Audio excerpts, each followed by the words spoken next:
For Ghost Gold Magazine, I'm Mark, here with John of the almighty Candiria. Tell me what you made of standing in the snow. I'm just against the wall with no one let you go. Why time is now?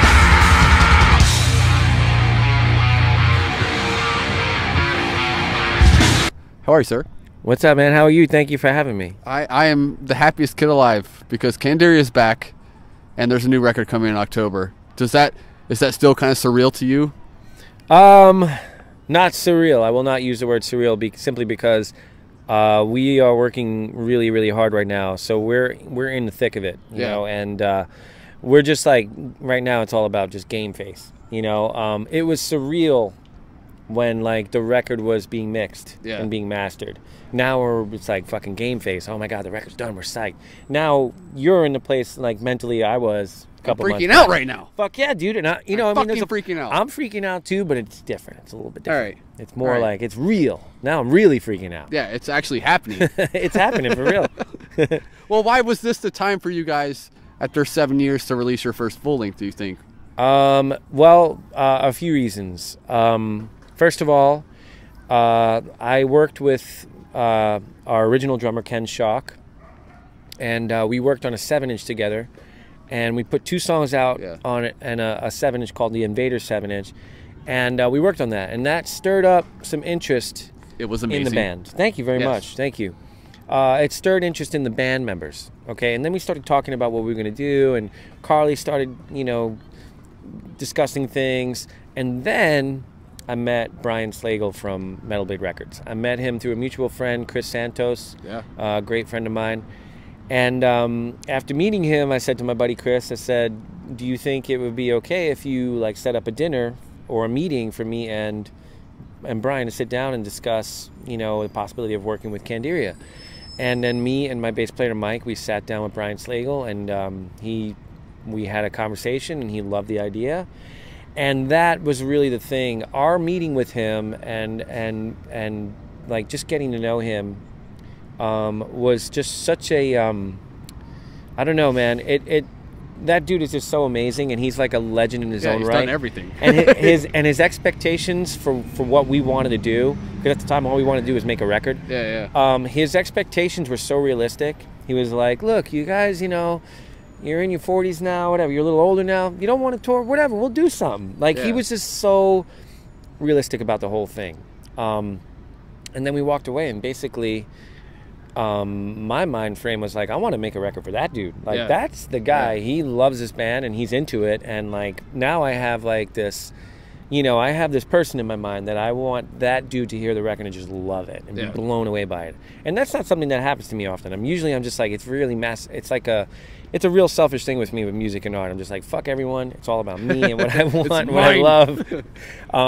But you know, I mean, it was really inspiring to meet him, like I said, and the band was inspired by it. And then the final piece of the puzzle was Strong Management, our management team came along, and they got involved, and that was it. And then once we knew we had the right team, we were like, "There's no way we're doing this full on. We're going out. We're going to hit the road. We're going to do the whole thing." Yeah. So writing this record, obviously this is a concept record. Was that weird for you at first? Were you like on board the whole time, or were you still like kind of hesitating, or because that was supposed to be what Carly's idea, or what? I was hesitant because. I wasn't against the idea of the concept. I didn't truly understand the storyline. I mean, it was a really deep concept and a really intense and deep storyline that Carly wrote, and it literally took him a year to write the entire story. Wow. And until I heard the record, it did not hit me. And it was like this dude's like... I really got to give Carly a lot of credit because he really, you know, he stuck to his guns. He knew it was going to be a difficult sell to just trust him and be like, look, guys, I have this idea and this is what it's about. And us really not understand it until all the pieces of the puzzle were there. But when they were in place and you heard the song in sequence and you got a little bit of like a background of the story and you heard all the songs together, it hit me. Stars way down low here. Now wander with me and walk above the air. I want it all and I want everything.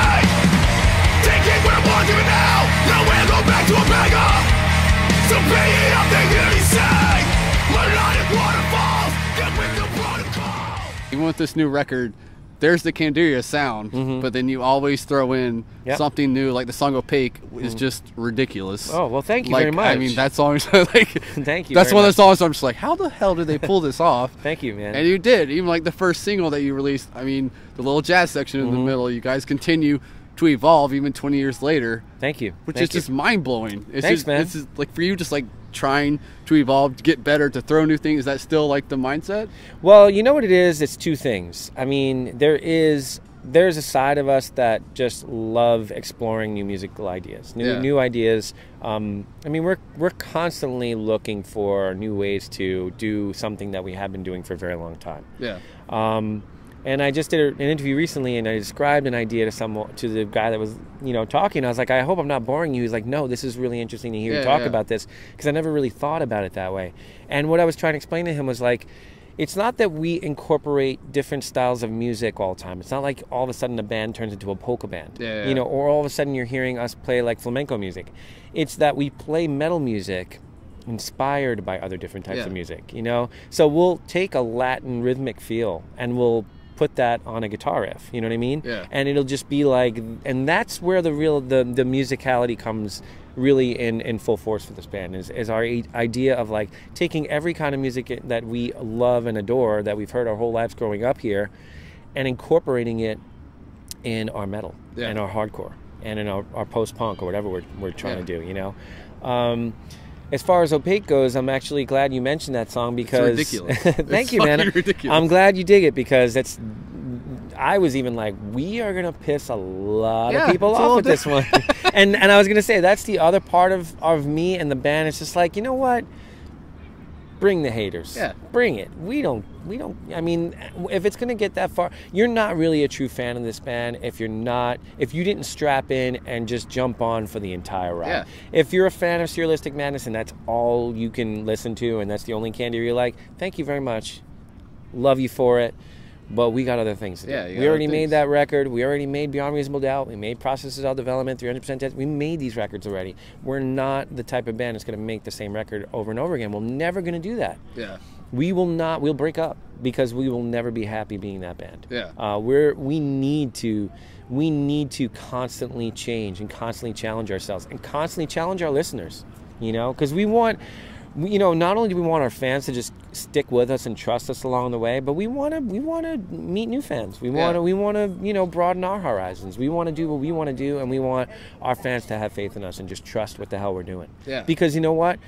This record, even if our biggest fans buy it and cannot stand it for 5 years, 5 years from now, they may listen to that record and be like, because that's what that's the thing that like dawned on me several years ago. It's like, wait a minute, you put a record out, it's out forever. Forever, yeah. Forever. You're giving it to the world forever. So it's gotta come from here. Yeah. It's gotta come from here. Everything has to come from inside out, and eventually it will connect. It will connect to people. People will connect with it, because if you're connecting yourself to the music and you're putting yourself into it, it's really gonna impact people, and that's the best chance you have, as opposed to trying to write some bastardized version of some record we made 10 years ago. Fuck that, man. We love doing what Candiria does. We love writing sick riffs, dude. We love sick riffs. We are always gonna incorporate the Candiria sound in what we do, but we're also gonna try other shit. You might hear some country on the next record. You may, and it's probably gonna sound awesome. Thank you, man. I appreciate it. You see, I appreciate that, man. Thank you so much. It means a lot to me, because that's the true spirit of what we would like our true Candiria fans to their attitude to be. Like, I trust you, man. I'm along for the ride. Fuck it. Yeah. Why not? You haven't disappointed yet. So thank you, man. I appreciate that. I really do. Thanks. Well, I think it's interesting, because obviously it's the first album in 7 years, and for a lot of the younger fans that say bands that have been influencing you, like Animals and Leaders and stuff like that, their younger generation may not even know who the hell you are. Right. So for this might be their first interpretation of the band, and for them to go back in the catalog, they're just going to be like mind fucked. Well, but it is like I said, it does have that Candiria sound though. Sure. Yeah. And that's great. To me, it's like if they hear this band for the first time and this is the first record they hear, and say they love it, or say they even like it a lot, And that influences them to go back to process of self-development or Beyond Reasonable Doubt. And then they fall in love with the band. As they should. They're a Candiria fan, and just as well for me. Yeah. Just as well for me and my buddies. You know, like, that's awesome. Yeah. Because, you know, our catalog, it still means everything to us. You know what I mean? Like, Beyond is, I won't say it's my favorite album, but it is one of my favorite albums that Candiria's ever put out. There was a very specific, there was a magic that was captured on that record. Yeah. Sort of like a, fuck it, we're just gonna do the craziest shit we can possibly fucking imagine, and that's what we're gonna put out. And they did it, and it was like really received well. And some of the greatest Candiria songs we still play live. We still close with those songs. You know, so that's got to mean something. You know, yeah, man. So all of it's good as long as people are listening to our record, or not this record, another record, and they like this record but they love that record. You know, we're a career band. You know, we're not going anywhere, man. This is it. This is what we do. Thank God. You know, thank you, man.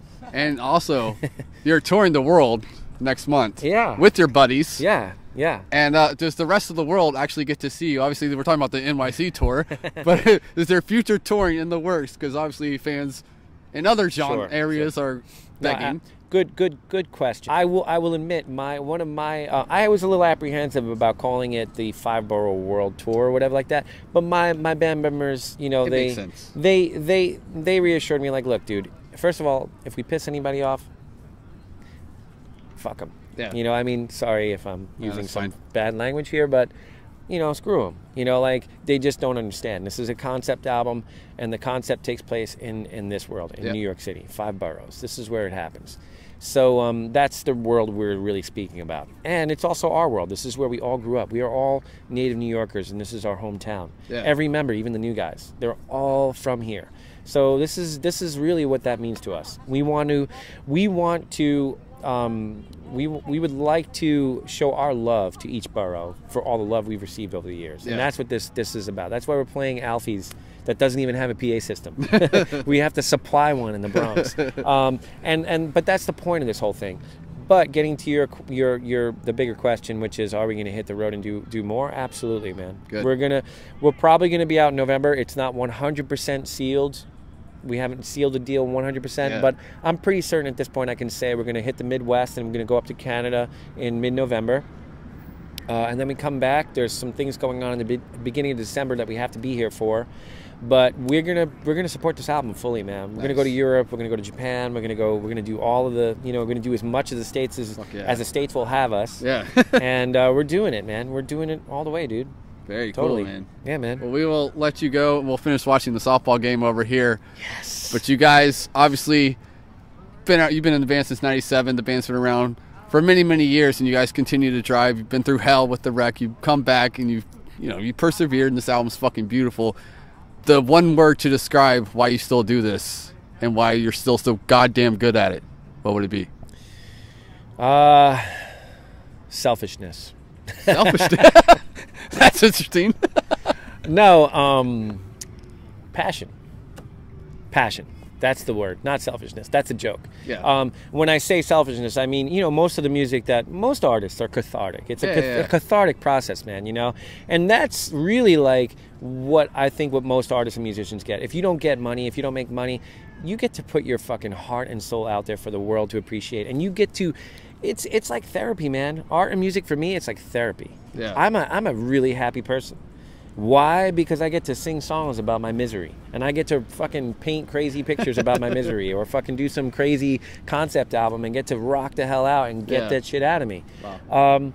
But it really is, if I had one word to describe why I keep doing this, it's because there's an undying passion in me that just, I'll never do anything else. Never.